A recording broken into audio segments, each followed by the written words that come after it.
طيب ازيكم يا شباب عاملين ايه؟ النهارده هديلكم الفيديوهات المجانية من الدورة التانية.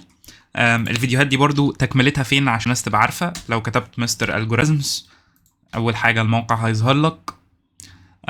لو دخلت هتلاقي الدورات تحت، وهتلاقي خصم النص على الدورات أيا يكن. لو فتحت أي حاجة منهم، مثلا خصم النص على الدورات، هتلاقي الدورة التانية هي دي اللي احنا بنتكلم عنها. بس لو أنصحك هتلاقي في خصم على أول دورتين. لو أنت هتشترك اشترك في أول دورتين، لأن الاتنين بسعر دورة واحدة. أنت حتى لو تشترك في التانية. طيب احنا بنتكلم عن ايه؟ انا هديك اول كام فيديو مجانا. ده الكريكولم عشان برضو تبص عليه عشان تبقى فاهم انت بتشوف ايه. فيديو تعريف الدوره ده طبعا انت مش هتكون محتاجه قوي، لان انا هخش في، لو انت متابع للقناه يعني، هخش في الدروس على طول. هوريك الباينري سيرش مشروع ازاي، والبيتس، بعد كده ده كويز ملناش دعوه بيه. الفيديوهات بعد كده الدرس الثالث والدرس الرابع والاس ال كومبوننتس والاري والفيكتور والدي كيو لغايه الستاك والكيو. ده هيكون موجود. دول اول 8 فيديوهات او 9 فيديوهات. لو انت بقى عايز تاخد التجربه كامله بالكويزز بالمتابعه وتسيب لنا تقييم في الاخر، ممكن تكمل من على الموقع. حتى لو مش هتشترك في الدورتين من على الموقع عليهم خصم دلوقتي نص، بس حتى لو مش هتشترك قول لي رايك في الشرح في الكومنتات، ولو محتاج اي تعديل. ولو انت في فتره الاجازه يعني انصحك ان انت حتى لو مش هتشترك تشوف المحتوى ده وتذاكره، لانه هيكون مهم ليك جدا في الالجوريزمز وده ستراكشر. يلا وابتسم واستمتع وخش يلا دلوقتي على الشرح، وقول لي رايك في الشرح في الكومنتات. ازيكم يا شباب عاملين ايه؟ هنتكلم النهارده عن الباينري سيرش. يعني ايه باينري سيرش؟ خلينا اشرح لك الاول بمشكله وحلها. المشكله او البروبلم دي بتقول ان انا عندي اري مترتب وعايز ادور على العنصر في الاري ده. خلينا نقول عندي الاري 12 24 39 56 72 90 100 104 107 109 112 200، وعاوز ادور على رقم 90. فجي واحد قال لك ايه؟ استغل معلومة انهم مترتبين. بمعنى، بما اني بدور على رقم 90، تعالى نعتبر الاري ده كتاب والعناصر اللي جواه ارقام الصفح. لو انا بدور على رقم 90 وفتحت الكتاب على صفحة 56، هل منطقي ادور قبل ال 56؟ الاجابة لا. ليه؟ لان ال 56 اقل من 90 وانا عايز 90، فانا عايز ادور بعد ال 56. نفس الكلام ده لو انا فتحت الكتاب على رقم 112 مثلا، هل منطقي ادور بعد ال 112؟ لا، لان ال 90 اقل من 112، فانا كل شويه بضيق مساحه البحث. بس في الامثله اللي فاتت انا بفتح الكتاب على صفحه عشوائيه او بختار element او عنصر عشوائي من الاري. طيب هنا بقى كانت الفكره العبقريه. قالك انا هفتح على نص الكتاب بالظبط. يعني لو الكتاب ده من 1 ل 100، انا هفتح على صفحة 50. لو انا بدور على صفحة 90، فانا هرمي كل الصفح من 1 ل 50، ملهمش لازمة. فانا كده قللت مساحة البحث النص. بدل ما كنت بدور من 1 ل 100، بقيت بدور من 50 ل 100، وافضل اكرر العملية دي. فده معناه ان انا كل شوية هقلل مساحة البحث للنص. جه بقى واحد قال لك ايه؟ قال لك طب الكلام ده يتعمل ازاي ككود؟ ككود هعمل فاريبل يشاور على اول الاري اللي هو اندكس 0 وهسميه ال اختصار للليفت، واعمل فاريبل تاني يشاور على اخر الاري اللي هو n-1 واسميه r اختصار لرايت، واعمل فاريبل كمان اللي هو mid بيبقى ال بلس r على الاتنين، واعمل لوب تفضل شغالة طول ما ليفت اقل من رايت، لان همشي من الشمال لليمين. وابدا بقى احط الكونديشنز او الشروط بتاعتي. بص يا سيدي، لو العنصر الحالي لو العنصر الحالي اللي هو ار اوف ميد اقل من العنصر اللي انا بدور عليه، فهرمي كل اللي قبل الميد. يعني هعمل تحديث في مساحة البحث. هعملها ازاي؟ هقول ان ليفت بيساوي ميد بلس 1. ده معناه ايه؟ ارمي كل اللي فات بالميد نفسه. ارمي دول ليه؟ لان هم صغيرين مش هدور فيهم، انا عايز ادور بعدهم. فهحدث الليفت هيبقى ليفت جديد، وابدأ من اللي فات زائد 1. بس كده، ده اول قانون. طيب تاني قانون، لو ار اوف ميد اكبر من العنصر اللي انا بدور عليه، فهعمل تحديث في مساحة البحث. بس انا عايز ارمي ايه بقى؟ ارمي كل اللي بعده. فهقول ان رايت بيساوي ميد ماينس 1. يعني ايه؟ يعني ارمي كل اللي على اليمين ده مش محتاجه. بس كده. وابدأ بالميد ناقص 1. دي الفكرة. طب في حاجه كمان او كونديشن اخير، لو ار اوف ميد بيساوي العنصر اللي انا عايزه، هرجع العنصر اللي انا عايزه لو انا عاملها فانكشن، او اسي اوت او اعمل اللي انا عايزه في العنصر ده. طيب الكود ده كفكره ممكن تكون تهت مني شويه، عشان كده هعمل معاك حاجه اسمها تريسنج. يعني ايه تريسنج؟ يعني هوريك مثل بالكود ونعمل له تتبع سوا عشان تفهم الكود بشكل احسن. يلا بينا، تعالى نكتب الكود سوا ونعمل له تتبع ونشوف ايه اللي بيحصل لو انا اديتك مثل كاري فيه ارقام او على كذا مثل، بحيث نفهم ايه اللي بيحصل بالظبط ونبقى لمين الفكره ككل. يلا بينا على الكود. تعالوا نتريس الباينري سيرش. انت شفت من شويه الباينري سيرش بالموشن جرافيكس، خليني برضو ادي لك الفكره على مثل عملي مره كمان. احنا عندنا array لازم يكون مترتب. الباينري سيرش فكرته قايمه على الترتيب، ارجوك. فكره الباينري سيرش قايمه على الترتيب، فانا عندي لسته مترتبه، حتى لو فيها تكرار، حتى لو فيها تكرار اهم حاجه تكون مترتبه. طيب بص يا باشا بقى، انا دلوقتي عايز في الباينري سيرش بتاعي ابحث عن رقم، مثلا تعال نقول رقم 38. بص رقم 38 فين؟ وانا هبحث، اول حاجه هيعملها الباينري سيرش ايه؟ هيعمل فاريبل يشاور على الاول وفاريبل يشاور على الاخر، اللي هم انا بسميهم ليفت ورايت. هنا هتلاقيه مسميهم لو هاي، واجيب الميديان او الميد، مش عارف الميد هيبقى 21 ولا هنا، المهم هيبقى واحد هنا واحد هنا، واجمعهم واقسم على الاثنين اللي احنا عملناه في الكود. طيب تعالى اول ستيب مظبوط. هنا 15 صفر و15، من صفر ل 15 يعني 16 عنصر. بس عامة هو هيجمع صفر و15 ويقسم على الاثنين هيديك 7. ليه؟ 15 على الاثنين فيها 7 ونص، واحنا في الانتجر ديفيجن بنشيل النص يبقى 7. طيب المهم ان هو برضو جاب لك الميد ال بلس ار او لو بلس هاي، احنا بنسميها ال ليفت ورايت عشان يبقى اسهل لك الشمال واليمين.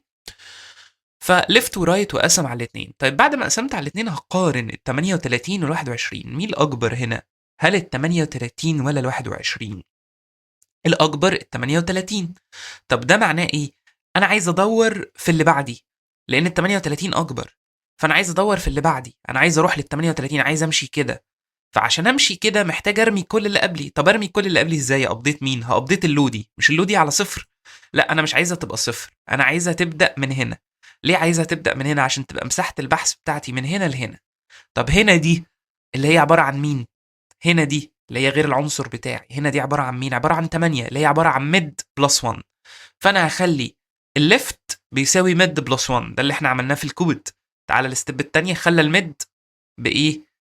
خلي بالك، خلى اللو بميد بلس 1 او الليفت بميد بلس 1، اختلاف اسماء فاريبلز بس. فهي بقت بميد بلس 1. طيب احنا خليناها بميد بلس 1، نفس الحركه حصلت بس جمعنا ال 15 وال 8.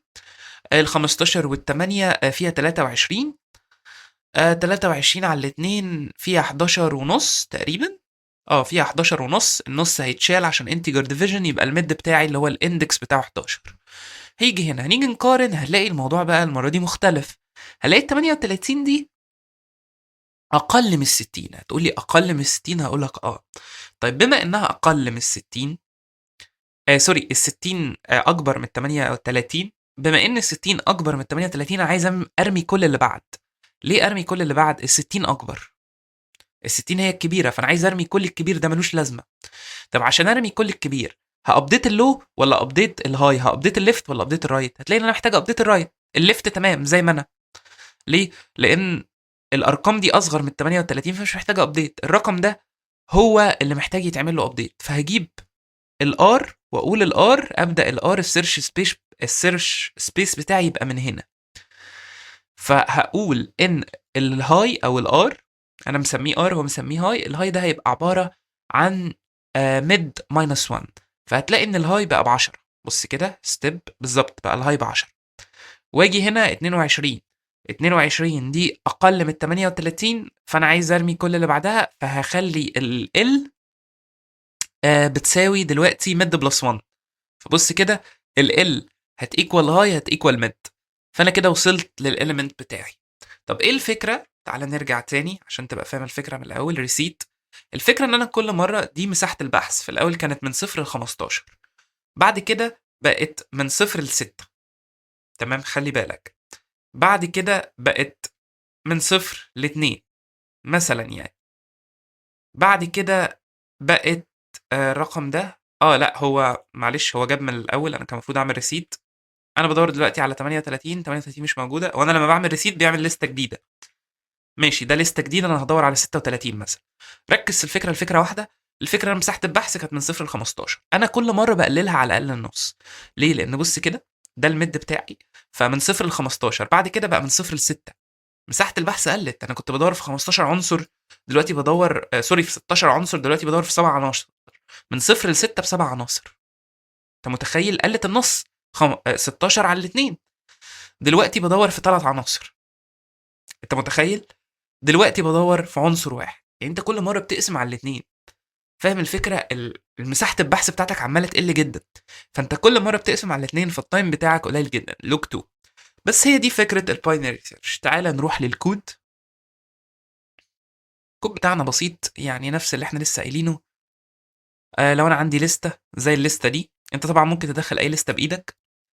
انت هتحط ال وتحط الار. انا برضو عشان مديك المثل على 15، فانا جيت على الليسته دي. حلو، هي كانت في لسته تانية قبل ما انا طبعا اعمل ريسيت، بس ماشي. بس المهم انا جبت لسته برضو 15 عنصر، وابتديت ادور. انا بدخل التارجت، فانا مثلا هدور على حاجه زي قول 7. 7 ده في اندكس 0 1 2 3 4، وانا برجع الاندكس اللي هو ميد. بعمل ايه؟ كل مره بجيب الميد اللي هو ال بلس ار على 2، وانا بفضل شغال طول ما ال اقل من او تساوي ار. ليه اقل من او تساوي؟ لان زي ما شفنا هنا، احنا ممكن الهاي يساوي لو يساوي ميد، اللي هو الليفت يساوي رايت يساوي ميد، ويبقى ده العنصر بتاعي عادي جدا. فطول ما انا اقل من او تساوي ار، وانا شغال من الشمال لليمين، فطول ما الليفت اقل من او تساوي رايت، هجيب الميد ال بلس ار على 2. لو انا اصلا بساوي هرجع واخرج. ريتيرن 0 دي هتخرجني من البرنامج خالص. رجع الميد او سي اوت الميد واخرج. لو ممكن اعملها في فانكشن كمان، ممكن اعمل فانكشن اسمها باينري سيرش. غير كده لو انا اقل من التارجت هعمل الابديت بتاعي. الليفت بيساوي ميد بلس 1. ليه بيساوي ميد بلس 1؟ لان انا اقل من التارجت. بما اني اقل من التارجت، هرمي كل اللي على شمالي. فارمي كل اللي على شمالي ازاي؟ ابديت اللي على شمالي، بدل ما انا من الصفر، لا هيبقى ميد بلس 1. طيب لو انا اكبر من التارجت، فهرمي كل اللي على يميني. تمام، هرمي كل اللي على يميني ازاي؟ r equal mid minus 1. يبقى هنا انا برمي كل اللي على شمالي، هنا برمي كل اللي على يميني. دي فكرتها. طب لو ما لقيتش حاجه خالص، يبقى -1. تعال نجرب بمثل عملي. تعال نقول ان انا بدور على رقم 7. 7 ده اندكس كام؟ اندكس 3. مظبوط. تعال ندور على رقم 68. 68 ده اندكس 15، اخر واحد. مظبوط. تعال ندور على رقم مش موجود. تعال ندور على رقم 1. -1 ما لقاهوش. طيب، برضو عشان تبقى متخيل قوة حاجة زي كده في التايم، أنا لو عندي 2 أس 64، 2 أس 64 ده يعني واحد وقدامه تقريبا 9 أصفار. حلو. خلينا الأول 2 أس 32 بس عشان إيه تتخيل. 2 أس 32 هو أكتر من واحد قدامه 9 أصفار، وتقريبا واحد قدامه 10 أصفار، حاجة كده يعني. وبدور في لستة زي كده. أنت عارف أنا هاخد كام خطوة؟ أنا هاخد لوك 2 للرقم ده. لوك 2، احنا قلنا التايم كومبلكسيتي بتاعتي لوك 2 للرقم ده. فانا لو بدور على الليست حجمها كده، ده الان بتاع الليسته او ده حجم الليسته، فانا هاخد لوك 2 ل 2 اس 32. عارف ده كام خطوه؟ لوك 2 للرقم ل 2 اس حاجه بكام؟ ب 32 خطوه. لوك 2 ل 2 اس حاجه بالاس ده، يعني لوك 2 ل 2 اس 64 ب 64 خطوه. وده تايم قليل جدا جدا جدا، انت مش متخيله. يعني انت تخيل كده ان عندي حاجه كبيره جدا بتاخد لوك 2، فده تايم لا يذكر، تايم قليل جدا.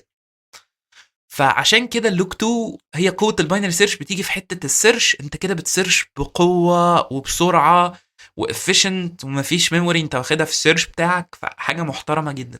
وهنا عشان كده فكره الباينري سيرش هي فكره عبقريه. طيب، ده كده الباينري سيرش باختصار. اتمنى ان انت تكون هضمته وفهمته، واشوفك في الفيديو الجاي. وما تنساش تبتسم، تستمتع بالفيديوهات، وسلام. ازيكم يا شباب، عاملين ايه؟ هنتكلم النهارده عن البيت مانيبيوليشن. قبل ما نتكلم عن البيت مانيبيوليشن، تعالى اكلمك الاول عن النيوميريك سيستم او النظام العددي بتاعنا اللي احنا شغالين بيه. خلينا اديك مثل وهتفهم بيه اكتر. رقم زي 111 هو عبارة عن 100 زائد 10 زائد 1. اللي هما كنا بنقول عليهم زمان احاد، عشرات، مئات لو انت بالعربي، ولو انت بالانجلش، وانا مهتم بالانجلش اكتر الحقيقة، كنا بنقول عليه 10 أس 0، 10 أس 1، 10 أس 2، أو بيس 10 باور 0، بيس 10 باور 1، بيس 10 باور 2. هتقولي طب ايه لازمة كلمة بيس 10 دي؟ هقولك لأن نظامنا العددي هو عبارة عن بيس 10 وفي أس، عشان أعبر عن مجموعة الأرقام، عشان أريبريزنت الأرقام دي، بلاقي إن عندي دايما بيز رقم وأس. طيب يبقى انا النظام العادي بتاعي لو هو بيز 10 هيبقى بيز بتاعي 10 لاي باور، والديجيتس بتاعتي هتبقى من 0 ل 9. طب لو هو بيز 2 يبقى البيز بتاعي 2، الباور ممكن تكون اي حاجه x، الديجيتس from 0 to 1. وده يدينا جنرال رول كده ان لو انا بيز n يبقى بيز n هياخد باور لاكس، اكس دي تعبر عن اي رقم، الديجيتس بتاعتي من 0 لان ماينس 1. ليه من 0 لان ماينس 1؟ هتعرف الفكرة دي لما ناخد قدام ماث نمبر ثيوري ونتكلم عن حاجة اسمها موديولار ارثمتك. هي ليها علاقة بنفس الفكرة دي، لكن انت مش هتفهمها دلوقتي، بس خليك عارفها، وخليك عارف ان هي ليها علاقة بالرياضيات. عشان السيستم يفضل مظبوط لازم يبقى بالشكل ده. تعال بقى نتكلم شوية عن السيستم بتاعنا اصلا. السيستم اللي احنا هنتكلم عليه اصلا هو باينري سيستم. هتقول لي لا يعني ايه بقى باينري سيستم؟ هقول لك باينري سيستم يعني بيز 2، وهو ده اللي بنقول عليه بيتس. البت يعني 0 او 1. احنا بما اننا اتفقنا ان هو بيز 2، فمعنى ان هو بيز 2 يبقى انا عندي الارقام من 0 ل 2، وطبعا البيز بتاعي هيكون 2، وممكن ابقى باور لاي حاجه. اتفقنا على الكلام ده؟ طيب تعال اديك مثل عشان تفهم اكتر. رقم زي اللي قدامك ده 3 وحيد، هو عبارة عن ايه؟ هو عبارة عن 4 زائد 2 زائد 1. جت منين؟ جت ان هي عبارة عن 2 أس 0، 2 أس 1، 2 أس 2. ليه؟ انا دلوقتي بدل ما كان البيز بتاعي 10 شلت البيز اللي هو الاساس وحطيت الاساس خليته 2، خليت البيز بتاعي 2 بدل 10. بس كده بس كده. تعال اوريك شكل الارقام في الباينري من 0 ل 8. بص كده بالظبط ده شكلهم. ايه اللي انا بعمله دلوقتي؟ بدل ما كنت بعبر عن الارقام بديجيتس من 0 ل 9 بقيت اعبر عنها من 0 ل 1. وهنا كلمة بت يعني 0 او 1. وخلي بالك لو انت فاكر احنا قلنا ان الكمبيوتر او لغة الكمبيوتر الاساسية هي الباينري لانجوج اللي هي اللغة دي. طيب قبل ما اكمل بقى وقبل ما اكمل الدرس، خليني افهمك الاول احنا ليه اصلا بنستعمل حاجه زي الباينري سيستم. زي ما قلنا الباينري سيستم هو لغه الكمبيوتر، فبما ان لغه الكمبيوتر معظم العمليات اللي فيه التايم بتاعها قليل جدا، يعني التايم كومبلكسيتي بتاع كل عمليه بيكون قليل. ده غير ان في مسائل التفكير فيها باينري بيكون اسهل، لان مثلا لو مساله باور اوف 2، مساله طالب مني باور لل2، غالبا هتلاقي ان انا لو فكرت فيها بالسيستم ده هيبقى اسهل، لان السيستم ده مبني على الفكره دي. ده باختصار. تعال بقى اخش معاك في البيتس اوبريشنز او العمليات اللي انا هستعملها في البيت. يلا بينا. البيت اوبريشن هي بتبقى عمليه حسابيه ما بين بيت باي بيت. هتقولي يعني ايه؟ انا مش فاهم. هقول لك تعالى اكلمك عن البيت وايز اند وهتفهم. تعالى نقول ان انا هعمل اند ما بين ال7 و4، والاند دي بتقول لو الاتنين بيتس بواحد رجع واحد، غير كده رجع 0. تقول لي انا مش فاهم. هقول لك هي بتقول لك لو الاتنين بيتس بواحد رجع واحد، غير كده رجع 0. فانا هحتاج الاول احول ال7 دي للباينري بتاعها، واحول ال4 دي للباينري بتاعها، واعمل بينهم اند زي الشكل اللي قدامك ده. طب هعمل ايه بعد كده؟ همشي بيت باي بيت. عندي فوق واحد وتحت 0، يبقى هنزل 0. ليه؟ لان انا مش برجع واحد غير لو الاتنين بواحد. طيب هنا عندي فوق واحد وتحت 0، هنزل كام؟ هنزل 0 برضو. طيب عندي فوق واحد وتحت واحد، هنزل كام؟ هنزل 1. ليه المرة دي هنزل 1؟ عشان الاتنين بواحد. يبقى الاند بتقولك رجع واحد لو الاتنين بواحد، غير كده رجع 0. طب الرقم ده بكام؟ الرقم النهائي ده ب4، يبقى 7 عند 4 يديني 4. دي كده الاند. فكرة الاند زي اللي موجودة في الاف كونديشن، لو الاتنين بواحد او الاتنين بترو رجع واحد، غير كده رجع 0. تعال نخش على بيت وايز تانية، البيت وايز اور. بص اخش معاك على طول. الاور بتقول لك لو اي حاجه بواحد رجع واحد، غير كده رجع زيرو. برضو 7 و4، بس هعمل بينهم اور بدل اند. هحول الاتنين لباينري، همشي بيت باي بيت. القانون بيقول لي ايه؟ لو اي واحده بواحد رجع واحد. طيب 1 و0 في واحد ظهر ارجع واحد، 1 و0 في واحد ظهر ارجع واحد، 1 و1 في واحد ظهر ارجع واحد. طب امتى هرجع صفر؟ لو الاتنين بصفر. لو عندي 0 و0 هرجع صفر. لكن غير كده، زي الكيس اللي قدامي او الحاله اللي قدامي دي هرجع واحد. يبقى انا رجعت كل وحيد، يبقى 7 اور 4 يديني كام؟ 7 اور 4 يديني 7، لان نزلت كله بوحيد زي الرقم اللي فوق. طيب تعال نخش على البيت وايز اللي بعديها، البيت وايز اكس اور. تعال نقول ان انا عندي 7 اكس اور 4. الاكس اور دي اصلا بتعمل ايه؟ هي شكلها زي ما انت شايف كده، زي التمانية بالعربي. وهي بتقول لك لو ال2 بيتس ديفرنت رجع واحد، غير كده رجع زيرو. يعني ال1 و0 هيديني واحد، ال1 و0 هيديني واحد، ال1 و1 هيديني زيرو. لو هما متشابهين رجع صفر، لو هما مختلفين رجع واحد. طيب الرقم النهائي هيطلع لي كام؟ هيطلع لي 1 1. 1 1 ده اللي هو كام؟ 3. يبقى 7 اكس اور 4 هيديني 3. عامة تعالوا بقى ناخد البيت وايز اللي بعد كده، ونشوف اللي بعد كده العملية اللي بعد كده بتعمل ايه. يلا بينا. البيت وايز نوت. البيت وايز نوت بتقول لك ايه؟ بتقول لك والله يا عم الحاج غير البيت. يعني ايه؟ يعني لو هي زيرو خليها 1، ولو هي 1 خليها زيرو. طب هي بتتعمل على رقم واحد بس. طيب يعني رقم زي الأربعة هينزل هيبقى ايه؟ بص كده بالظبط. الأربعة دي عبارة عن 1 0 0، فالزيرو هيبقى واحد، الزيرو هيبقى واحد، الواحد هيبقى زيرو. غير لي البت. ده اللي بتقوله البيت وايز نوت. بس كده بس كده. فالأربعة حاجة زي الأربعة هترجع لي ايه؟ الأربعة هترجع لي 3، لأني عكست البيتس. بس كده بس كده. تعال نخش على العملية اللي بعدها، الليفت شيفت. الليفت شيفت هي بتقول لك ضيف لي صفار على اليمين. تقول لي انا مش فاهم. اقول لك بص يا سيدي، لو انا بقول لك 5 ليفت شيفت 2، دي معناها ان انا احول الخمسة للباينري واضيف صفرين على اليمين، وبتتعمل في رقم لوحده زي النوت. تمام؟ احنا كده هنبدأ بقى في الارقام اللي لوحدها. دي الليفت شيفت. يبقى الليفت شيفت بتضيف لي صفار على اليمين.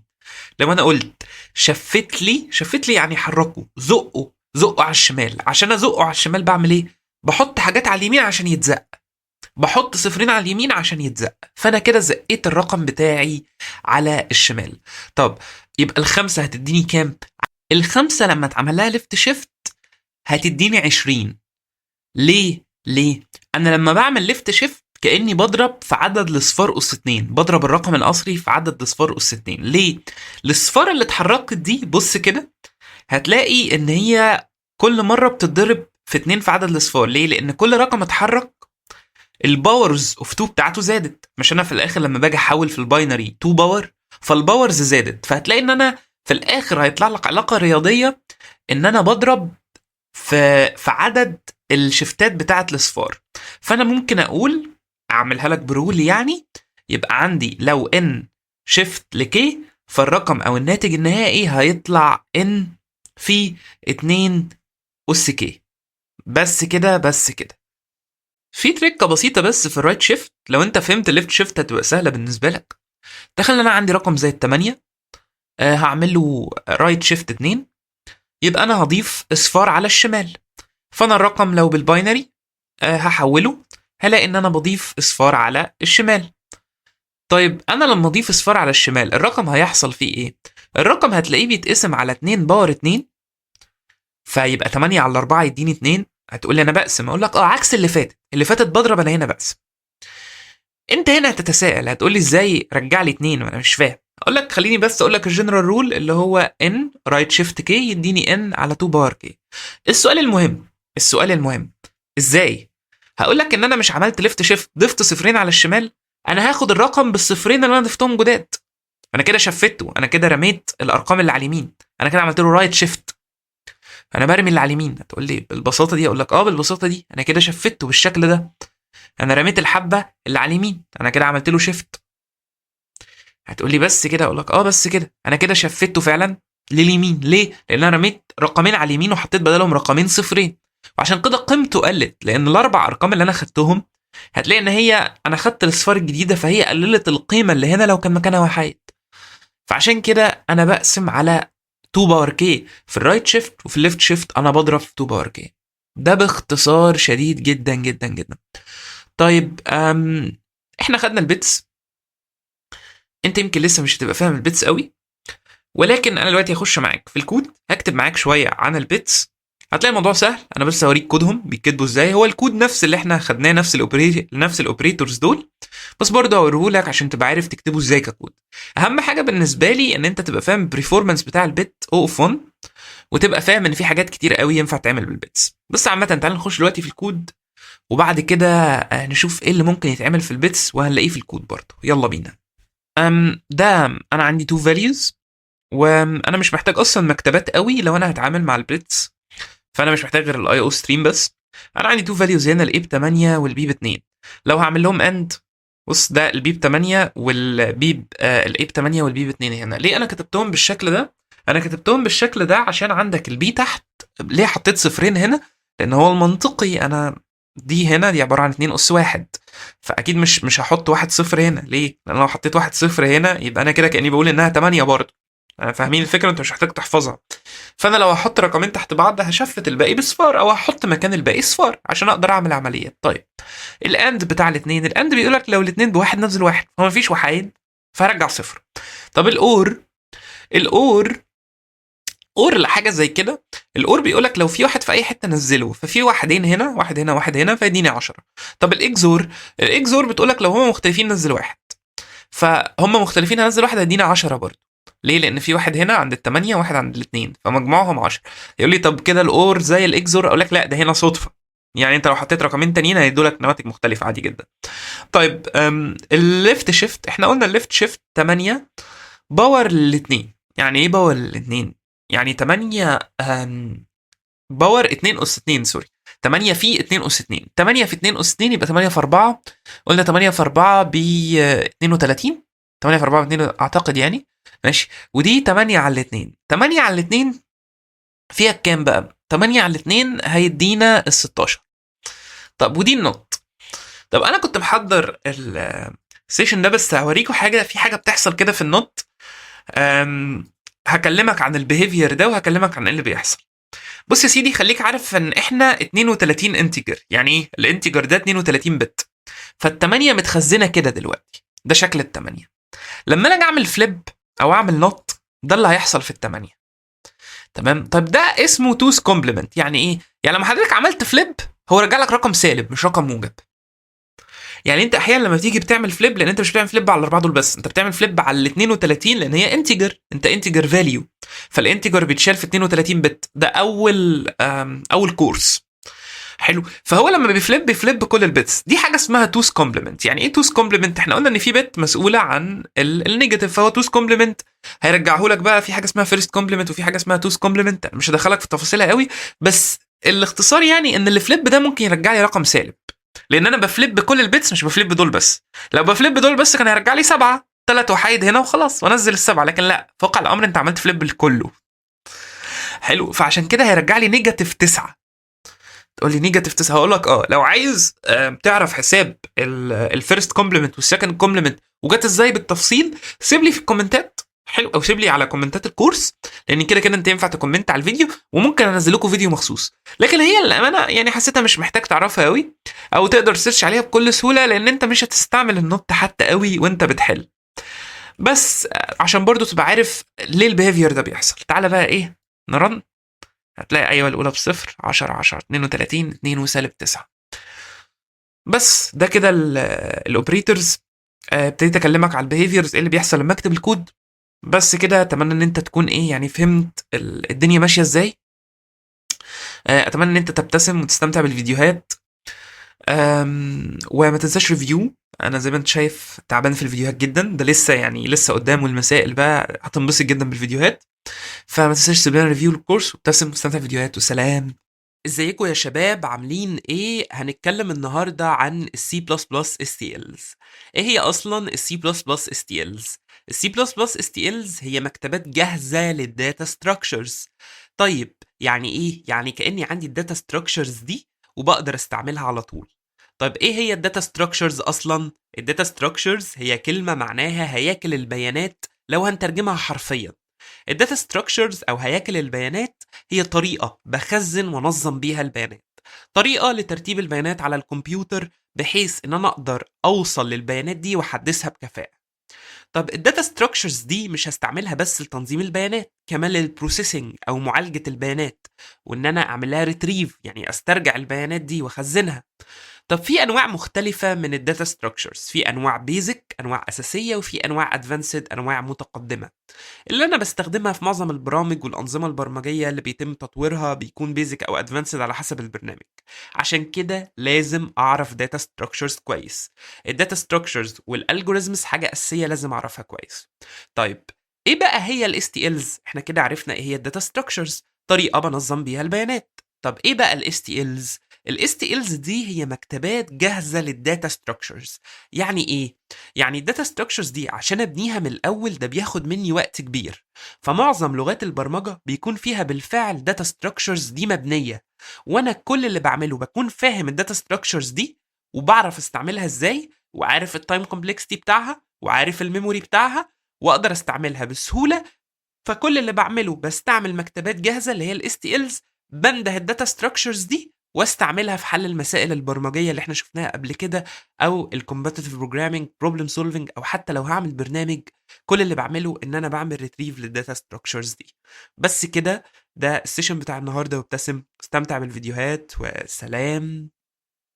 ليه نتعلم ال STLs والداتا ستراكشرز؟ ال C++ STLs قلنا هي مكتبات جاهزة للداتا ستراكشرز، وزي ما قلنا تعلم مفاهيم الداتا ستراكشرز مهمة جدا جدا جدا كأساسيات لتعلم البرمجة عامة. لأي مجال هتتخصصه لازم تبقى عارف algorithms وداتا ستراكشرز. مفاهيم الداتا ستراكشرز دي مهمة جدا عشان نفهم هي شغالة ازاي. طيب ده كده اتعلمنا ليه داتا ستراكشرز. طيب ليه هنتعلم او اتعلمنا اس تي الز؟ عشان نستعمل الداتا ستراكشرز دي بسهوله بمكتبات جاهزه، مش كل شويه نبنيها من الاول. طب هل ده معناه ان احنا مش هنعرف نبنيها من الاول؟ لا، قدام لما تتعلم مفاهيم اكتر هتتعلم ازاي تبني الداتا ستراكشرز دي بايدك. لكن حاليا احنا بناخد المكتبات عشان اسهل ان احنا نتعامل بيها، وبنتعلم الداتا ستراكشرز دي شغاله ازاي من جوه، وبنفهم هي مبنيه ازاي. طيب بس كده، ده ليه نتعلم STLs و Data Structures. الداتا ستراكشرز مفهوم مهم جدا، وال STLs في C++ هي الداتا ستراكشرز مبنية جاهزة، فانت بتاخدها تستعملها، عشان كده بنتعلمها عشان نقدر نكودها. مش بس فهمنا المفاهيم، لا احنا فهمنا المفاهيم وعايزين ناخد المفاهيم دي ونبدأ نكتبها ككود ونطبق عليها. فده بنتعلم داتا ستراكشرز ليه، وليه بنتعلم ال STLs. ازيكم يا شباب، عاملين ايه؟ هنتكلم النهارده عن ال STLs components او مكونات ال STLs. مكونات ال STLs هم 4: containers, algorithms, iterators, functors. انت هتقولي ايه الحاجات كتير دي؟ هقولك ما تقلقش، احنا هنركز على الكونتينرز وهنتعلم كل حاجه جواها. انا عندي 4 انواع من الكونتينرز: sequence containers, containers adapters, associative containers, unordered associative containers. طيب ايه الاسماء الغريبه دي؟ هقولك ما تقلقش، هنعرفهم كلهم بالتفصيل قدام. اسمع معايا بس التفصيل ده عشان تبقى عارف شكل الكومبوننتس بتاعه ال STLs او شكل مكوناتها. طب كل واحده من دول تحتها حاجات، يعني السيكونس كونتينرز تحتها حاجه اسمها arrays, vector, dequeue, lists, forward lists. احنا خدنا الاريز ده ايه؟ سيكونس كونتينر، سيكونس يعني ورا بعض. طب في حاجه اسمها كونتينر ادابترز، برضو تحتها حاجات ستاك وكيو، priority كيو. يعني ايه ادابترز؟ بتادبت يعني بتتاقلم. طيب دي كونتينرز ادابترز. في حاجه كمان اسمها الاسوسييتيف كونتينرز. يعني ايه اسوسييتيف؟ هسيبك تسيرش عليها انت بقى وتقول لي تحت. طيب برضو تحتها حاجات sets ومابس ومالتي sets ومالتي مابس. طب ال unordered associative containers زيها بس unordered، يعني زيها بس مش مترتبة، فتحتها unordered sets, unordered maps, unordered multi-sets, unordered multi-maps. ما تقلقش لو الكلام بان مخيف وصعب، لا لا، انا بقولك بس المكونات، احنا هناخد كل حاجة من دول بالتفصيل، وهنتعلم حتى الاسم جاي منين، نستعملها ازاي، الميموري بتاعتها شغالة ازاي، التايم كومبلكسيتي شغال ازاي. فما تقلقش خالص، الموضوع بسيط جدا. يلا بينا نخش في السيشن اللي جاي، وابتسم واستمتع بالفيديوهات وسلام. ازيكم يا شباب، عاملين ايه؟ هنتكلم النهارده عن الاري والفيكتور والدي كيو. طب احنا عارفين الاري من قبل كده، السي بلس بلس اري اللي نقدر نقول عليه ستاتيك. يعني ايه ستاتيك؟ يعني ثابت، لازم اعرفه بحجم ثابت قبل ما ابدا جوه الكود. فهتلاقي الاري لازم الحجم بتاعه يكون ثابت. طيب ده كلام خدناه قبل كده في الكورس اللي فات. ايه هو بقى الفيكتور؟ الفيكتور هو زي الاري بس دايناميك. يعني ايه؟ يعني مش شرط اعرفه بحجم اصلا، ممكن ازود وانقص من حجمه وانا شغال، مش ببدا اعرفه بحجم. عكس الاري بيفضل ثابت، لكن هنا الفيكتور بيتحرك معايا جوه الكود. المميز كمان في الفيكتور ان بعد ما اعرف الفيكتور اقدر اضيف وامسح من قدام. يعني الفيكتور الخاصيه المميزه فيه ان اقدر اضيف وامسح من قدام او من اليمين في الشكل اللي قدامك ده بتايم قليل قوي او اوف 1. وطبعا اقدر برضو اعمل اكسس او اعمل فيكتور اوف اي زي لما كنت بعمل اري اوف اي في برضو اوف 1. طب هل ده معناه اني ما اقدرش امسح واضيف من اي حته تانية؟ لا، اقدر امسح واضيف من اي حته تانية بس بتايم كبير يوصل او اوف ان. لكن لو همسح واضيف من قدام يبقى او اوف 1. طيب ايه هو بقى الدي كيو؟ احنا كده اتعرفنا على الاري والفيكتور، فاضل الدي كيو. طب الدي كيو هو زي الفيكتور لكن الفرق بسيط قوي، ان اقدر امسح واضيف من ناحيتين، من الاخر والاول، يعني من اليمين والشمال، بس بتايم قليل قوي او اوف 1. وطبعا برضو اقدر اعمل اكسس زي الاري في او اوف 1، اقدر اعمل دي كيو اوف اي زي الاري وزي الفيكتور، كلهم او اوف 1 عادي جدا. بس خلي بالك انا بمسح واضيف من قدام ومن ورا باو اوف 1. بس كده بس كده. طب تعالى بقى نشوف الكود. عشان اعمل الكود بتاعهم، لو انا عايز اضيف الفيكتور لازم اعمل هاش انكلود فيكتور. طب لو انا عايز اضيف الدي كيو هعمل هاش انكلود دي كيو. يعني ايه الكلام ده؟ هات لي المكتبه اللي اسمها فيكتور والسطر الثاني هات لي المكتبه اللي اسمها دي كيو، وخدنا الكلام ده في اول كورس. ما تنساش ان هم مكتبات جاهزه، فكل اللي بعمله ان انا بنده اسم المكتبه. طيب ازاي بقى اعرف الفيكتور والدي كيو او اي اس تي ال عامه؟ بعرف الاول اسم الاس تي الز، بعد كده بفتح قوس بالشكل اللي قدامك ده واحط الداتا تايب بتاعتي واقفل القوس، ثم اكتب اي اسم انا عايزه للاس تي ال دي. كده انا عرفت اس تي ال مره كفيكتور ومره كدي كيو زي ما انت شايف قدامك. كمان كل اس تي ال بيكون ليها طريقه عشان ادخل العناصر بتاعتها او فانكشنز جاهزه عشان استعمل العناصر دي. يعني في الفيكتور عشان ادخل عنصر في اخر الفيكتور او اللي انا بقول عليه على اليمين بعمل بوش باك، دي بدخل عنصر في اخر الفيكتور او عنصر جديد لو الفيكتور فاضي. طيب لو انا عايز امسح عندي حاجه اسمها بوب باك، يبقى بوش وبوب. طيب وباك، باك بتعبر عن الاخر او اخر مكان في الفيكتور او الاس تي ال دي، او لو انت بتبص لها من الشمال لليمين زي الانجليزي فباك معناها الاتجاه اليمين. وبما ان الدي كيو هو فيكتور بس بقدر اغير من اليمين والشمال، ففي بوش باك وبوش فرونت وبوب باك وبوب فرونت. طبعا انت كده عرفت الباك انهي، الباك يمين، والفرونت الفرونت شمال. بس كده بس كده. تعالى بقى اخش معاك في الكود للكلام ده عشان نبراكتس عليه ونكتبه ونطبع كام حاجه كده وتهضم الكلام ده كويس قوي. ازيكم يا شباب، عاملين ايه؟ احنا زي ما قلنا بنتكلم عن الفيكتور والاري والدي كيو، بس تركيزنا الفيكتور والدي كيو لان احنا خدنا الاري قبل كده. طيب عشان اعرف فيكتور قلنا هاجي هنا هعمل هاش انكلود فيكتور، فاجي هنا انا كده عرفت الفيكتور. طيب فاجي اقول مثلا عندي فيكتور اوف انتجر، احط داتا تايب ممكن تكون انتجر ممكن تكون لونج، انا معرف فوق لونج ال هاش ديفاين، خدناها في الكورس اللي فات ازاي اعمل ديفاين. هاجي اعرف ال ده لو كده، لو عايز احط داتا تايب لونج، لو عايز احط دبل احط دبل. ايا يكن الداتا تايب بتاعتي انا مثلا هعرفه لونج واسميه فيكتور في، او اعرفه انتجر يا عم عشان يبقى اسهل لك زي ما خدناها في الفيديو فيكتور في. طب عايز اضيف عنصر في دوت بوش باك 5 مثلا، انا كده هحط 5 في اخر الفيكتور. طب في حاجه كمان، لو عايز الف على الفيكتور بلف عليه بلوب عادي، ما هو زي الاري، بس في عندي حاجه اسمها فيكتور دوت سايز، دي بتجيب لي حجم الفيكتور. الفيكتور فيه حاجات جاهزه كتير فبيبقى اسهل لي، وحتى هتلاقيه مستخدم قوي واحنا بنحل المسائل، هتلاقي الفيكتور من اكتر الحاجات المستخدمه حتى عن الاري. ليه؟ لان هو في حاجات جاهزه اكتر عن الاري فبيبقى اسهل. تعال مثلا لو عملت كده بالظبط هتلاقي ان انا حطيت كده جوه 5. طب انا كده بحط 5 على اليمين، طب لو حطيت بعدها 6 هيبقى 5 بعدها 6. انا كده دلوقتي بضيف في الفيكتور 5 بعدها 6 بالظبط. طب لو انا بقى في كونتست غالبا ايه اللي بيحصل؟ بيدخل لي انتجر ان سي ان لان ده عدد العناصر اللي في الفيكتور، واجي هنا من الاي للان واروح جاي انتجر اكس سي ان الاكس. الاكس ده العناصر اللي هو مدخلها لك في الاري، واروح انا بعد كده بعمل لها دوت بوش باك في الفيكتور. فانا بعمل في دوت بوش باك في الفيكتور، واجي هنا عايز اطبع الفيكتور بعد كده من الاي للفي دوت سايز. الفي دوت سايز ده فاريبل متسجل فيه السايز فمش بياخد وقت، اوف 1 عادي جدا. فانت التايم كومبلكسيتي بتاعت اللوب دي او في ان برضو عادي جدا. طب فسي اوف اوت سي اوت في اوف اي، واجي هنا بعد كده ماشي ده بس كده باختصار. دي 5 1 2 3 4 5 1 2 3 4 5 ده كده دخلت array او فيكتور عادي خالص. طب لو انا عايز امسح اخر عنصر، في دوت بوت باك امسح لي اخر عنصر. احنا قلنا الاري ده فيه من 1 ل5 او يعني اللي انا هدخله له. لو انا همسح اخر عنصر مش هيطلع لي كله. انا مثلا هاجي هنا اقول 5 1 2 3 4 5. لو انا مسحت اخر عنصر اولا هيطبع لي 4 عناصر بس من 1 ل4. وده اللي انا عملته. انا مسحت اخر عنصر هنا، تمام، دخلت الفيكتور عادي خالص، مسحت اخر عنصر. بعد ما مسحت اخر عنصر طبعت الفيكتور بتاعي عادي جدا. فاجي هنا همسح اخر عنصر، هيطبع لي طبعا كل العناصر ما عدا العنصر اللي انا مسحته، فهيطبع لي من 1 ل4. فاجي هنا طبع لي من 1 ل4.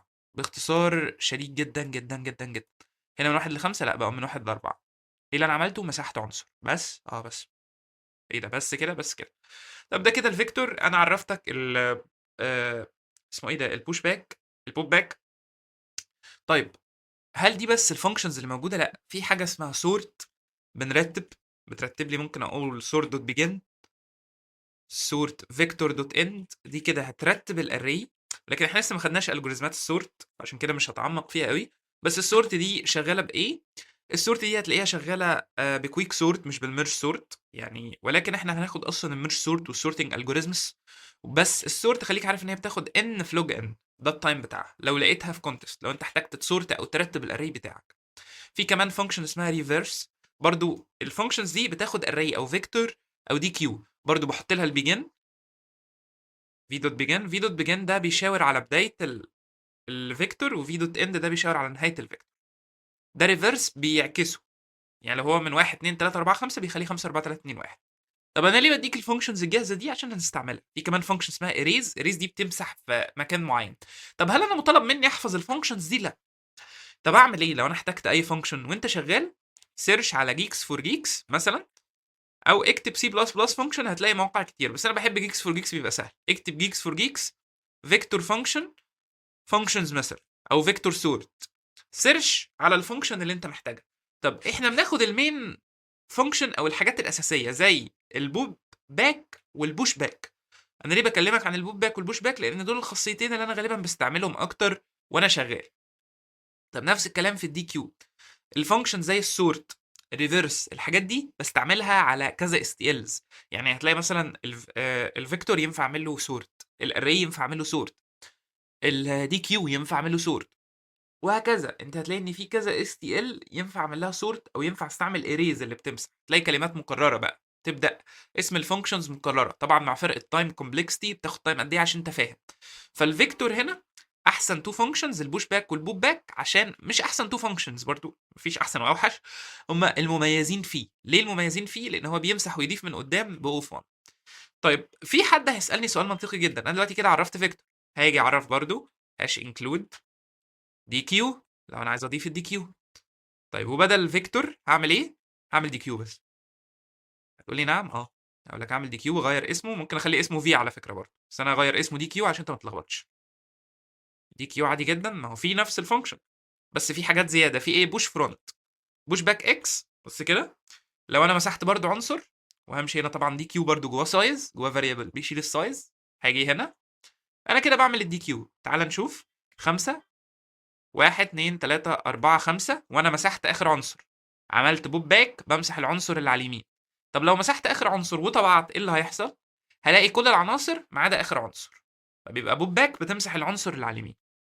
تعالى انتر، بالظبط نفس اللي انا عملته في الفيكتور بالظبط. طب ايه المختلف؟ ان انا عندي كمان بوب فرونت برضه في اوف 1. بس بوب فرونت هتمسح انهي؟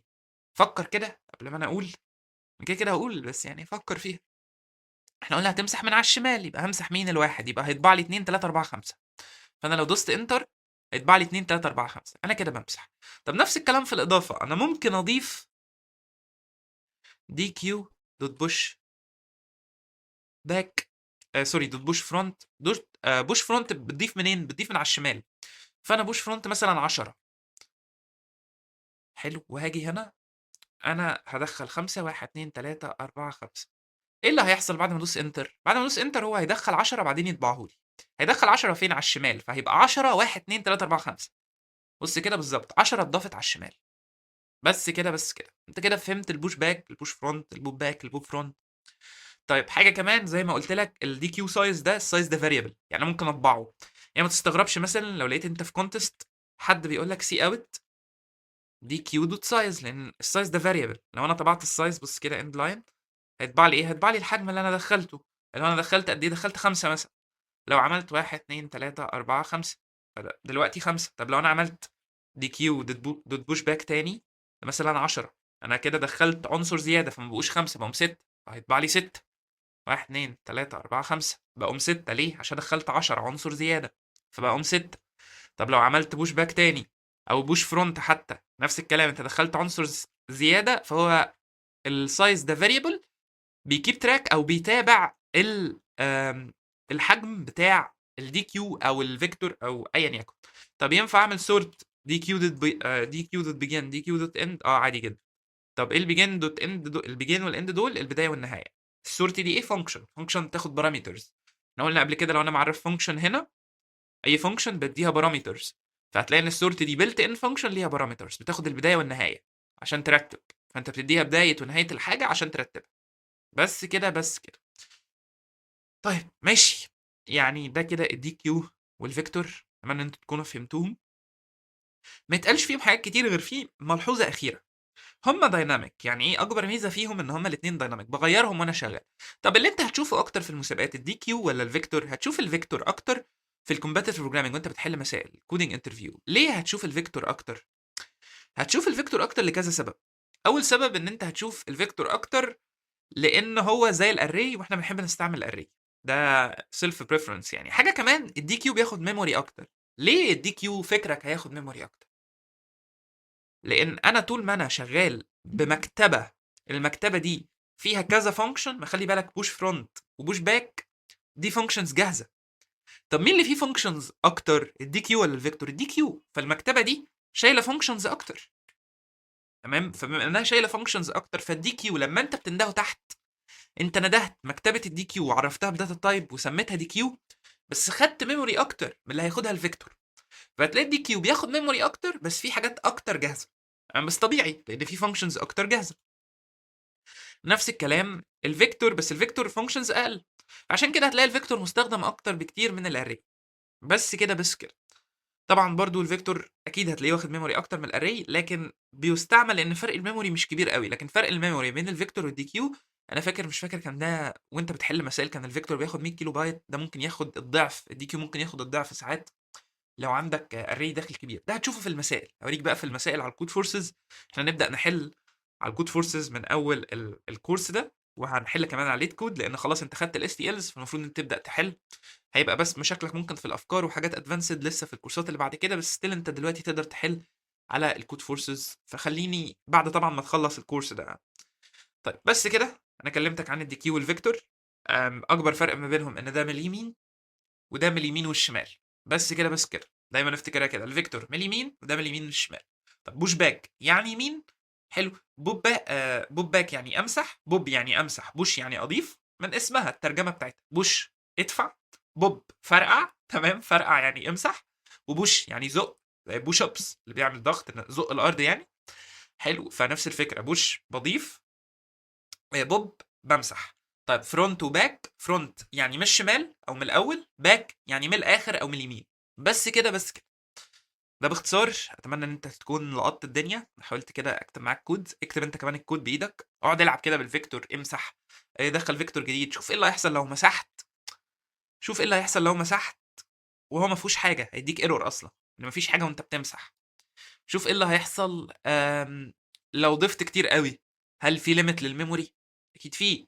انا عايزك تجرب الحاجات دي. جرب الاكسترنال كيسز او كيسز مش ممكن تحصل. احنا كده كده هنحل مسائل فهنقابل كيسز غريبه وهيجي معاك رونج انسرز، بس انا عايزك تجربهم برضه.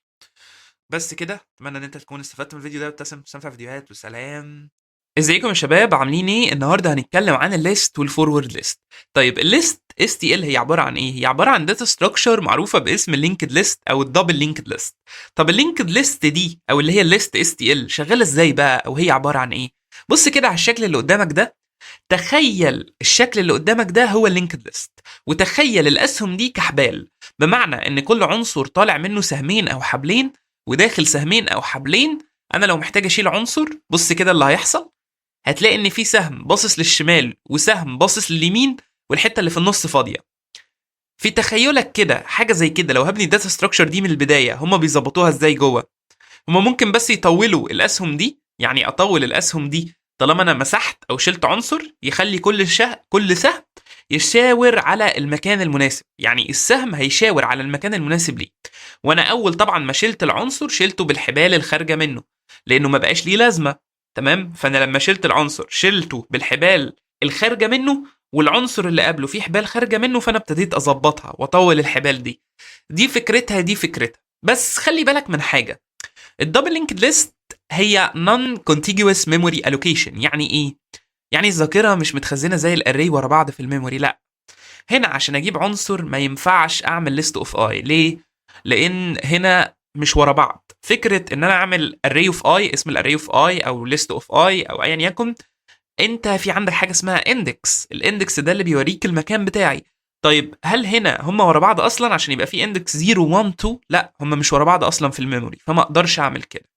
تخيل بقى لو انا همسح عنصر، ولو انا عندي الدبل لينكد ليست دي انا مسحت. طيب انا عايزك تتخيل هضيف ازاي. هي بنفس الفكره، انا جاي لي عنصر جديد، هل همد حبال، هعمل حبال جديده؟ فكر فيها. طبعا انت مش هتبني الداتا ستراكشر من الاول، بس انا بديك الفكره عشان قدام لما نيجي نبني الداتا ستراكشر دي بايدينا هتلاقي الفكره سهله، وهي التخيل او الشكل اللي انت متخيله ده دايما. تخيل ان الاسهم دي حبال، بس كده بس كده. طيب انا لو بمسح او هضيف، همسح في قد ايه؟ في اوف 1. ليه؟ لان فكر معايا، كل اللي محتاج اعمله ان اقطع الحبال دي، ودي ميزه كويسه. طيب لو انا هدخل عنصر جديد هعمله في قد ايه؟ فكر معايا برضه في اوف 1. يبقى انا بمسح واضيف في اوف 1. ده التايم بتاع الدبل لينكد ليست. طيب احنا كده اتكلمنا عن اللينكد ليست، تعالى بقى اكلمك عن الفورورد ليست. الفورورد ليست هي ليها اسم تاني، او السنجل لينكد ليست. يعني ايه سنجل؟ يعني الحبل واحد بس، بدل ما هم حبلين تخيل دايما ان هو حبل واحد. بدل ما الاسهم رايحه جايه، الاسهم في اتجاه واحد لقدام، فورورد. يعني هو ده الفرق الوحيد. كمان برضو السنجل لينكد ليست او الفورورد ليست هي نون كونتيجوس ميموري الوكيشن. يعني ايه؟ يعني العناصر دي مش بتتحط ورا بعضها في الميموري، يعني هي بتتحط في اماكن مش شرط تكون ورا بعض في الميموري، عكس الاري والفيكتور والدي كيو. يعني ما اقدرش اعمل فورورد ليست اوف اي، حلو، ولكن اقدر امسح واضيف في اوف 1 للطريقه اللي مبنيه بيها. حاجه اخيره بس خليك عارفها، ان الدبل لينكد ليست ونفس الكلام في الفورورد ليست، بس هي نفس الفكره. كل عنصر او نود بتخزن بوينتر او حاجه بتشاور على النكست والبريفيوس. يعني ايه؟ يعني الاسهم اللي انت شايفها دي، السهم اللي طالع ده نيكست، هو بيخزن انا مشاور على ايه. والسهم اللي داخل ده والسهم اللي طالع من على الشمال ده بريفيوس اللي قبلي. بس كده بس كده. طيب دي الفكره بتاعتها. الحبال دي هي البوينترز او هي اللي بتشاور، والشكل اللي عندي ده شكل اللينكد ليست. طب تعالى بقى نشوف الكود بتاع الاثنين. كود الليست. طيب الليست عشان اعمل لها هاش انكلود هعمل هاش انكلود ليست، اما الفورورد ليست هعمل لها هاش انكلود فورورد ليست. ده شكل الليست وده شكل الفورورد ليست. طبعا حاجه زي الليست من اليمين والشمال، فعندي ليست دوت بوش فرونت من الشمال، وليست دوت بوش باك بضيف من اليمين. طبعا اقدر امسح برضو بوب فرونت وبوب باك، كل ده في او اوف 1. طب بالنسبه للفورورد ليست، الفورورد ليست ماشيه اتجاه واحد، فانا بقدر اضيف فرونت بس. عندي بوش فرونت لكن ما عنديش بوش باك، وعندي بوب فرونت لكن برضو ما عنديش بوب باك. بس كده بس كده. طيب عشان انا امشي على الليسته دي، احنا قلنا ان هي مش اندكس، فانا هحتاج حاجه اسمها اتريتور. ايه بقى قصه الاتريتور ده؟ الاتريتور ده بيخليني امشي على الليست زي ما انت شايف في الكود اللي قدامك ده. لكن في حاجه في الاتريتور ده بياخد تايم اوف ان، فانا عشان امسح او اضيف هضطر امشي على الاتريتور الاول، فده هياخد مني تايم اوف ان. عشان كده في البرمجه التنافسيه مش هتلاقينا بنستخدم قوي الليست والفورد ليست، بنستعمل الفيكتور والدي كيو عشان حته الاندكس. طب هل ده معناه ان هم ما لهمش استعمالات؟ لا طبعا ليهم. هم نون كونتيجوس ميموري الوكيشن، يعني ممكن احط الحاجات في اماكن مش ورا بعض في الميموري. ده احد الاستخدامات بتاعتهم. كمان لو انا عايز امسح واضيف كذا مره، اعتقد في استخدامات ليهم هتكون افضل، لكن انا للامانه ما بشوفهمش كتير في البرمجه التنافسيه، لكن هنشوفهم دلوقتي ككود، وبرضه نبقى عارفينهم لو احتاجناهم معانا في التول كيت بتاعتنا او في الادوات اللي احنا بنتعلمها. يلا بينا. طيب ازيكم يا شباب، عاملين ايه؟ طبعا اللوجز دي بتقعد تطلع وتنزل عشان زرار التسجيل، بس ماشي، ده الايرورز يعني. طب احنا قلنا الاول عشان اعرف الليست هاش include list. قلنا الليست اللي هي من ناحيتين. دايما عشان وانت بتتعلم ال STLs احسن طريقه تفتكر بيها الفانكشنز وكل حاجه ان انت تتخيلها، ان انا ربطتها لك بالتخيل والاشكال اللي انا حاطها لك في الانيميشن عشان تفتكرها. فدي الليست اللي هي اتجاهين، دبل لينك الليست. طب اعرف الليست ازاي؟ ليست اسم الليست انتجر ال. طب عايز اضيف فورورد ليست، نفس الكلام، هاش انكلود فورورد ليست.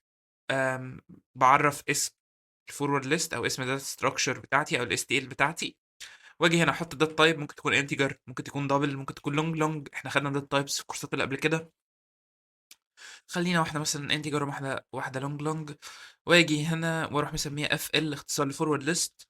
كده عايز املاها بعناصر من واحد ل من صفر لخمسة، من الاي لخمسة، من صفر لأربعة، عشان انا كتبت اللوب كده بس سريعا يعني.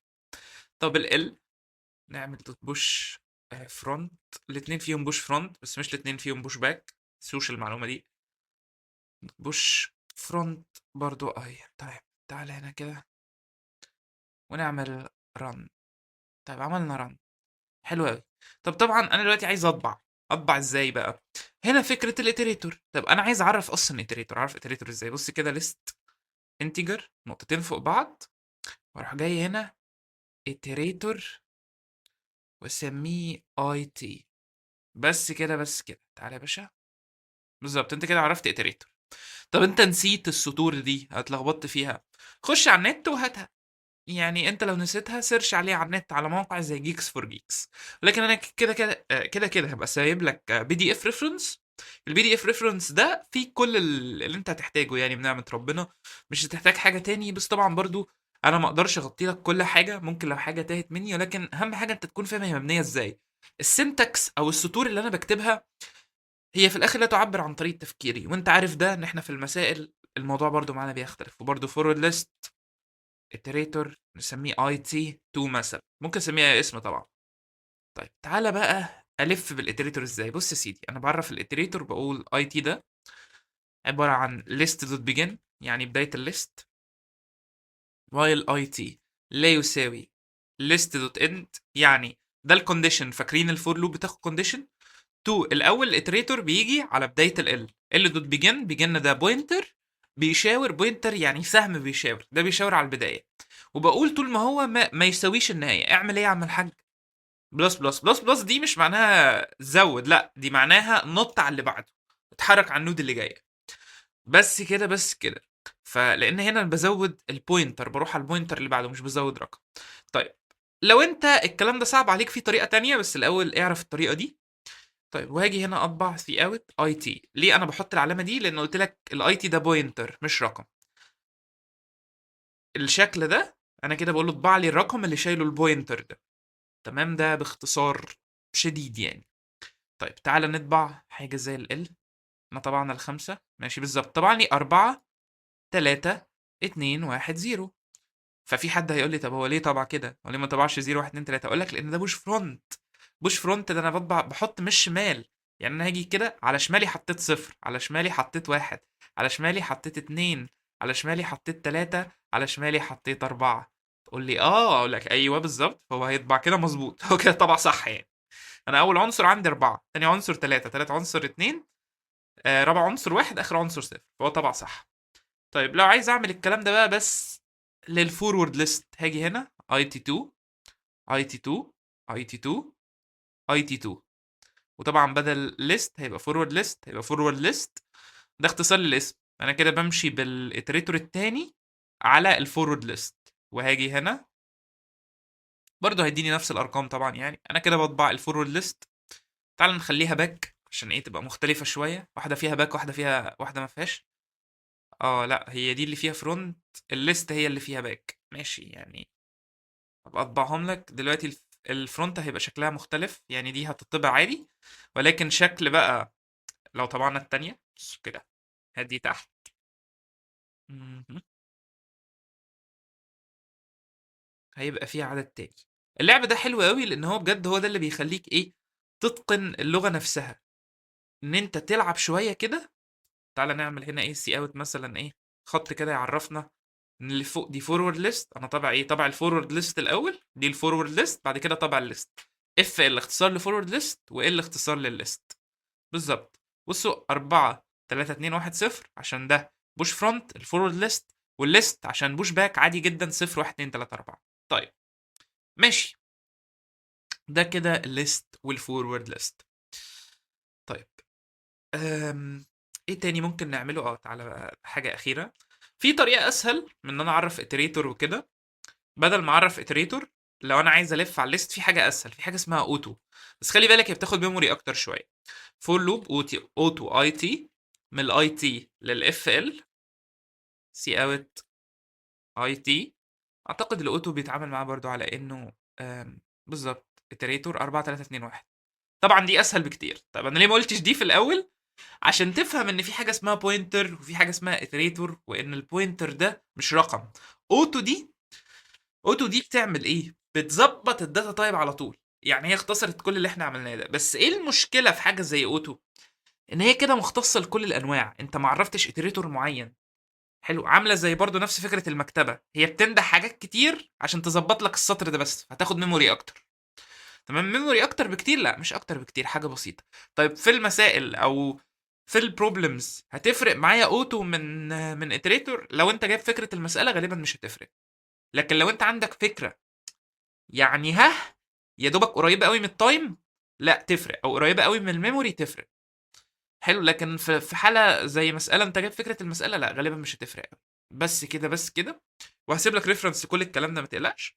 حاجه اخيره بقى، ازاي اعمل انسيرت وديليت؟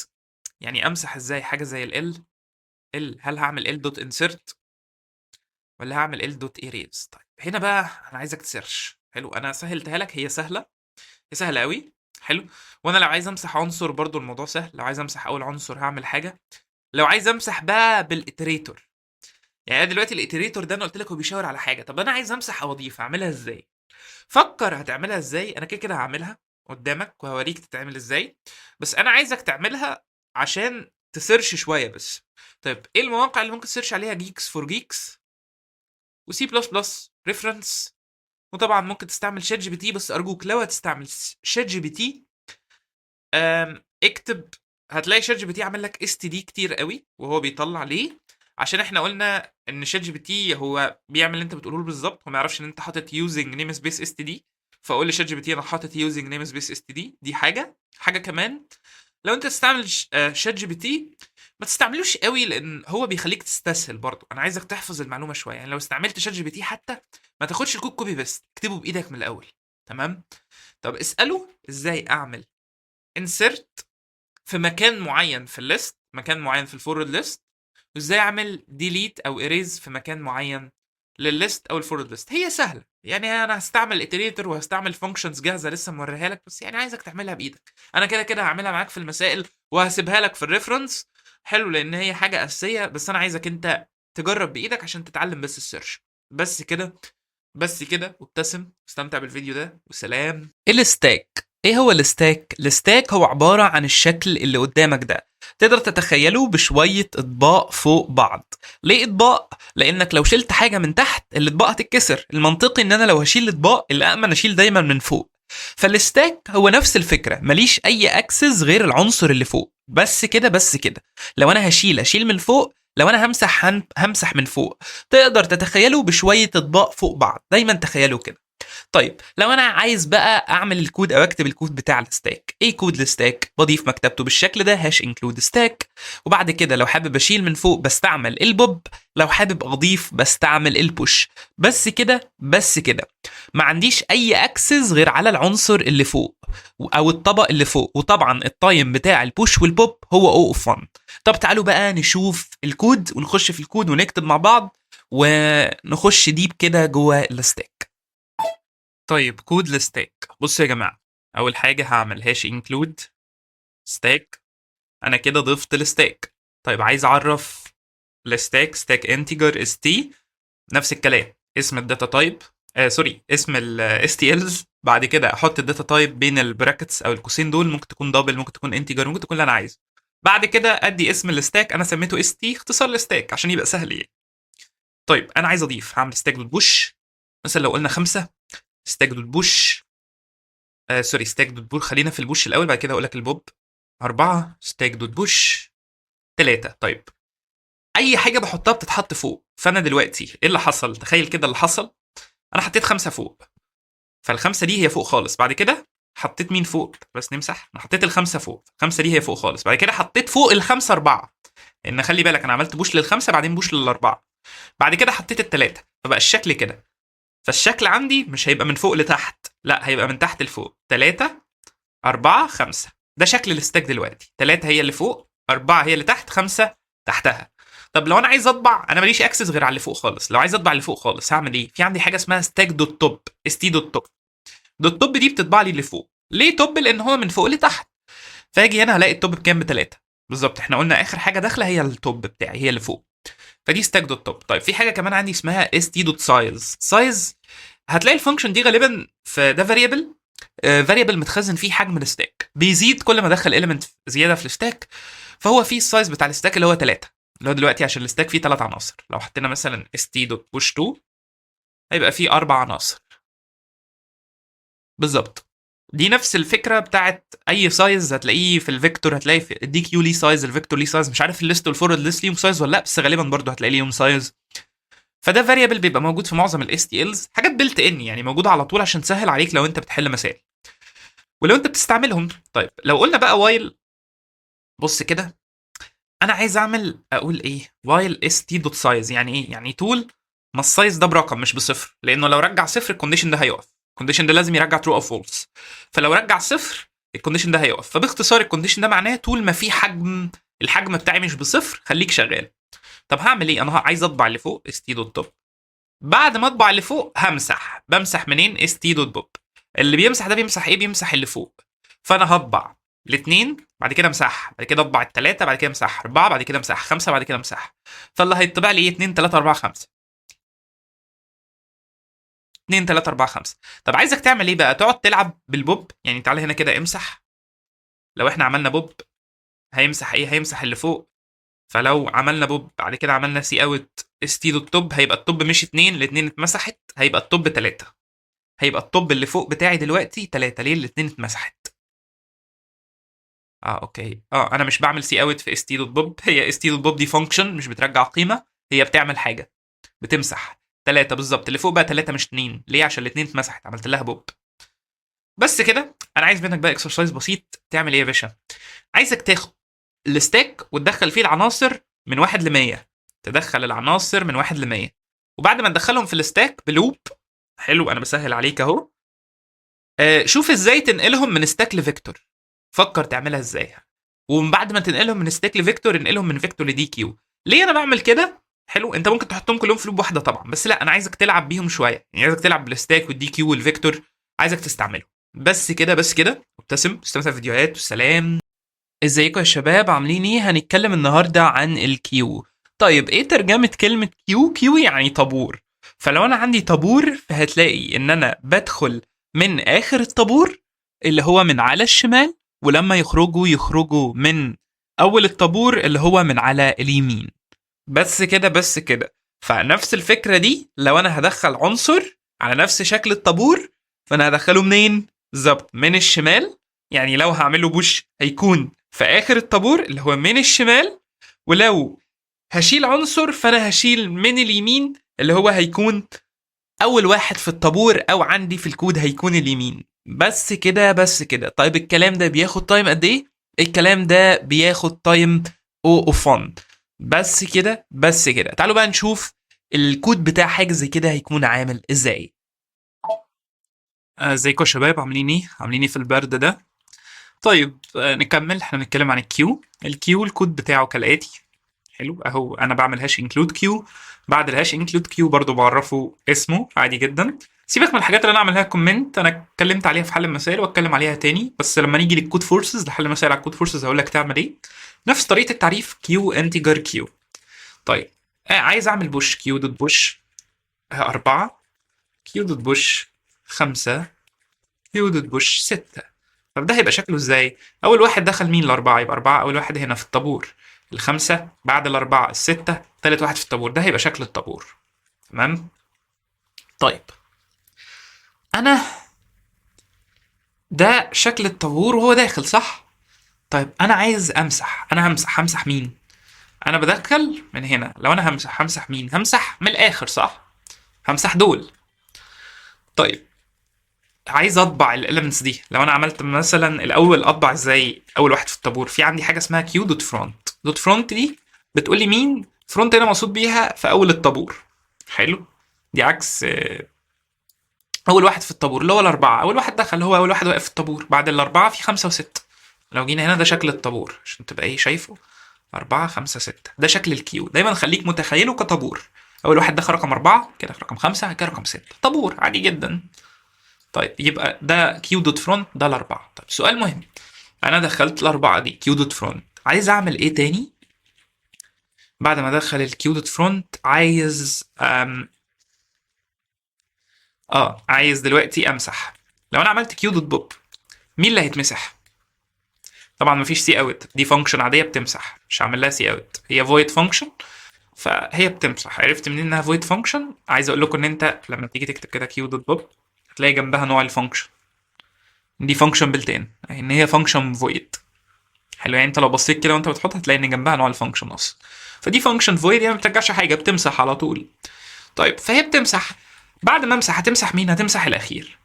اللي انا بطبعه هو اللي انا بمسحه. حد فاكر حاجه زي الستاك، ستاك دوت توب؟ انا بطبع التوب وهو اللي انا بمسحه برضه. طب ليه الحركه دي؟ انا في الفيديو اللي فات قلت لك حاول تطبع لي كل الاليمنتس اللي في الستاك، هي نفس الحركه هعملها هنا. حلو، لو انا عملت كيو دوت بوب الاول وطبعت بس عشان تبقى عارف ايه اللي هيحصل، كيو دوت فرونت هيطبع لي مين؟ خلاص الاربعه دي مشيت، الاربعه دي خدت دورها في الطابور ومشيت، هيطبع لي الخمسه لان الاربعه مشيت، انا مسحتها، انا مشيت الاربعه، بقى شكل الباشا كده. حلو، وبعد كده هيطبع لي دلوقتي الفرونت هيبقى خمسه. طب ده الخمسه. طب انا عملت الحركه دي، عايز اطبع كل الاليمنتس، اعملها ازاي؟ حاجه بسيطه جدا، وايل كيو دوت سايز، يعني طول ما الكيو ليه سايز. حلو، برضو انت لو جيت هنا عايز تعرف كيو دوت سايز ده ايه، هتلاقي كيو دوت سايز ده سايز تايب، لان فيه تقريبا داتا تايب او فاريبل حلو متخزن فيه. طب لو قلنا كيو دوت امتي، في امتي دي فانكشن بوليان بتقول لك هو فاضي ولا لا. ممكن تقول وايل كيو دوت سايز او وايل نوت كيو دوت امتي، يعني طول ما هو مش فاضي. تمام، ليها كذا طريقه تكتب بيها، بس انا بحب وايل كيو دوت سايز يعني، وانت اكتب بالطريقه اللي تريحك طبعا، مفيش حجر على الامبلمنتيشن يعني. طبعا عايز اطبع كل الاليمنتس، انا اديتك البروبلم دي في الستاك، هي نفس الحركه هنعملها هنا في الكيو، هي نفس الحل بتاع الستاك. طيب انا هحلها لك هنا، وطبعا لان البريورتي كيو حله معاك، فانا هحل لك الستاك والكيو في نفس الطريقه عشان هم شبه بعض قوي، مع اختلاف طبعا ان ده توب وده كيو، بس ماشي. سي اوت كيو دوت توب كيو دوت توب، هم شبه بعض في حته الطبع دي قوي. طيب لو انا عملت سي اوت كيو دوت فرونت واند لاين، هو هيعمل ايه؟ هيطبع الأربعة بعدين يمشيها، هيطبع الخمسة بعدين يمشيها، هيطبع الستة بعدين يمشيها، اللي بيطبعوا بيمسحوا بعد ما اطبع، بعد ما اطبع امسح، بس كده بس كده، فهيطبع أربعة خمسة ستة بالظبط. طبع الأربعة بعدين مسحها، بقى مين اللي فوق الخمسة، بعدين مسحها بقى مين اللي فوق الستة، وهكذا. طيب نفس الكلام ده بالظبط طبقه على الستاك. قول لي نعم، هقول لك مع الفرق ايه؟ فرق الستاك من فوق لتحت، بس كده بس كده. هاجي هنا غير لي اسمه يا ابني الستاك، اغير الاسم بس، بص غيرت الاسم، بدل كيو الستاك وغير اسم الفانكشن، نفس طريقه الطبع. وطبعا شكل الستاك مختلف، شكل الستاك هيبقى عامل ازاي؟ هيبقى الاربعه دلوقتي التوب اربعه، اللي بيتحط في التوب، بعد كده الخمسه، كده السته. ده شكل الستاك. شكل الكيو كان ازاي بقى؟ شكل الكيو كان اربعه خمسه سته، واحده طابور واحده ستاك. شايف علاقه؟ في علاقه، انت هتحس ان ده هو ده بس مقلوب. عشان كده حتى طريقه الطبع متشابهه، بس عشان ما تتلخبطش افتكرهم دايما واحد طابور واحد ستاك. ستاك يعني حاجات فوق بعض او شويله او اطباق فوق بعض، واحد طابور. طب هطبع ازاي؟ نفس الطريقه، بس بدل دوت فرونت دوت توب اللي فوق، وبدل كيو برضو ستاك دوت بوب. بس كده بس كده. هعمل ايه؟ هاجي هنا ستاك، طبعا انا ما عرفتش ستاك، هاش انكلود ستاك، بس عادي جدا عادي جدا، هيطبع لك برضو 6 5 4. بس طبعا هنا ليه الستة؟ هو عشان بيطبع التوب الأول، فأنا عندي الستة هي التوب. هناك طبع لي 4 5 6. ستيل أنت فهمت الفكرة، الستاك فوق بعض كده بالشكل ده، التاني طابور. بس ده باختصار يعني اللي أنت محتاج تعرفه دلوقتي عن الستاك. بس يعني كفاية عليك كده. وابتسم واستمتع بالفيديوهات. الفيديو الجاي نتكلم بنعمة ربنا عن البريوريتي كيو. وسلام.